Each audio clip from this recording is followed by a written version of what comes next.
Assalamualaikum warahmatullahi wabarakatuh. Bertemu lagi dengan Ben Mur Consulting. Nah, kali ini kita mau membahas fenomena di mulai tahun 2022, terutama di pertengahan tahun ini, kita dapati bahwa suasana atau nuansa pemilihan umum mulai meningkat suhunya, ya. Kita bisa lihat di televisi, di media elektronik, atau mungkin di eh, koran-koran atau mungkin media sosial, bahkan tensi atau pembicaraan-pembicaraan mengenai politik terkait dengan pemilihan presiden, pemilihan gubernur ataupun yang lain mulai meningkat. Nah, apa yang bisa kita coba ambil dari fenomena ini? Nah, kita akan bahas di sini, ya. Disclaimer dulu, ya, video ini hanya untuk tujuan sharing pengalaman atau diskusi. Kemudian video ini bukan nasihat hukum dan video ini bisa jadi sudah out of date. Jadi Anda tetap harus mengecek referensi-referensi yang ada. Nah, sebagaimana tadi kita bahas, ya, bahwa di tahun 2022 ini, tepatnya di tengah tahun ini, di bulan Juni, tensi pemilu mulai naik, ya.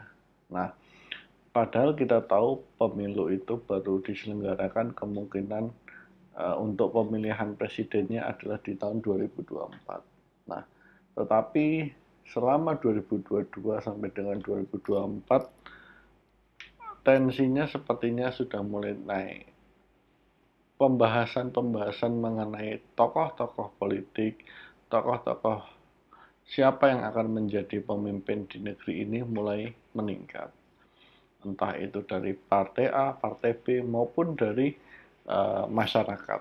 Nah, memang waktunya masih cukup panjang sampai dengan pelaksanaan pemilu, tapi ada banyak hal yang bisa kita petik di sini. Yang pertama, terutama untuk bagi Anda yang akan mencalonkan diri, entah itu sebagai wali kota, bupati, gubernur, bahkan presiden, atau mungkin Anda yang mencalonkan diri sebagai DPRD, atau mungkin anggota DPR atau DPD. Nah, Anda harus benar-benar pahami hukum material atau inti hukum dari pemilu itu sendiri. Selain itu, Anda juga harus mempunyai tim sukses, ya. Tim sukses yang juga memahami tentang hukum acara dan hukum materialnya. Nah, bagi lawyer, ini salah satu juga kesempatan yang muncul, ya. Anda harus juga menguasai hukum acara dan hukum material terkait dengan pemilu atau pilkada. Bagi Anda lawyer atau mungkin bagi Anda orang yang sedang mencalonkan diri atau akan mencalonkan diri, Anda harus tahu betul kemana Anda harus menggugat ketika Anda merasa dirugikan atas sengketa pemilu atau kecurangan atau dugaan kecurangan pemilu. Anda harus tahu kemana harus komplain. Anda harus tahu kemana harus mengajukan keberatan, ya.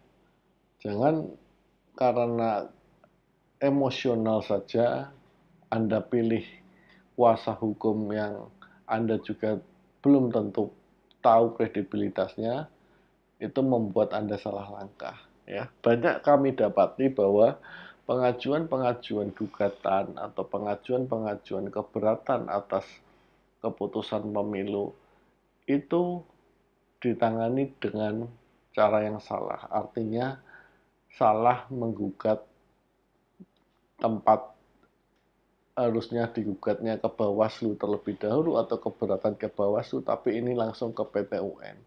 Atau sebaliknya, ya. Harusnya ke PT UN malah ke Bawaslu. Atau mungkin bahkan ke pengadilan yang lain. Seperti itu. Nah, itu banyak sekali kita dapati. Nah, untuk itu cermati lagi aturan mainnya.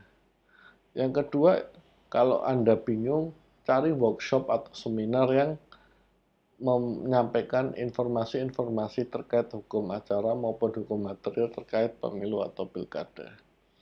Kemudian yang tidak kalah penting kalau mau Anda ambil peran dalam pesta demokrasi ini adalah jalin hubungan kepada KPU, KPUD maupun Bawaslu. Nah, jalin hubungan ini jangan dikonotasikan atau diartikan yang negatif ya. Tapi artinya adalah jalin hubungan yang positif. Kenapa? Anda bisa melakukan konsultasi atau koordinasi ketika terjadi suatu permasalahan, atau ketika Anda memiliki hubungan yang baik, Anda mungkin mendapatkan info-info terbaru mengenai peraturan-peraturan KPU atau peraturan Bawaslu atau peraturan terkait pemilu lainnya secara update, sehingga Anda selalu tahu mengenai hal-hal yang paling mutakhir dari pemilu. Nah, saya pikir itu yang kita mau share ya, mudah-mudahan apa yang kami share berdasarkan pengalaman itu bisa memberikan manfaat. Oh ya, Anda juga bisa melihat putusan-putusan dari sengketa pemilu atau sengketa pilkada pada beberapa tahun yang lalu sebagai referensi. Sehingga Anda akan mungkin nanti pahami apa sih maksud sistemik, kemudian meluas dan sebagainya. Itu seringkali muncul, atau apa sih yang dimaksud dengan dugaan kecurangan pemilu itu ada berapa saja. Nah, itu juga nanti biasanya ada di putusan-putusan atau mungkin di peraturan-peraturan pemilu ya. Nah, kalau Anda butuh konsultasi lebih lanjut, silahkan kunjungi website kami di benmurconsulting.com. Terima kasih sudah menonton. Mohon maaf jika ada hal yang kurang tepat atau yang tidak pas. Assalamualaikum warahmatullahi wabarakatuh.